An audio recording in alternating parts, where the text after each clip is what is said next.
పెద్దవాడు market centre అసలు వాజ్పేయి గారు వెనకాల చక్కగా చూస్తున్నారు. అసలు ఏం జరుగుతుందో ఏంటో అసలు పెద్దవాడు ఎలా ఉందని పాపం ఎంతమంది మంచి వ్యక్తి అటల్ బిహారీ వాజ్పేయి గారు పాపం ఎన్ని దేవుల్ని అనుసంధానం చేశారు ఆయన. అలాంటి వ్యక్తి ఉండాలి మరి. ఈ రోజులో ఉండాలి. రాజ్యమే పాటిస్తలేదు. అది కాదు ఒక ఆడవాళ్ళు ఒక నాయకం, మగవాళ్ళు ఒక నాయకం. పాపం చిచి మరి రాజ్యాంగం ఆర్టికల్ 15 కూడా పాటిస్తలేదు వీళ్ళు. అలా అయిపోయింది.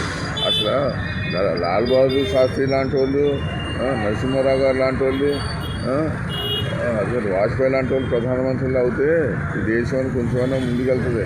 మరీ వెనకపడిపోతుంది ఈ దేశం. అసలు ఈ రోజున శ్రీరామి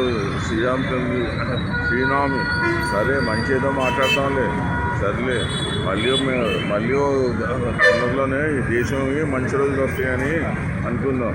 సరే ఏం చేస్తాం, ఉంటాం మరి. ఆ పని వీడియోలు తీసి జీవితం అయిపోయింది.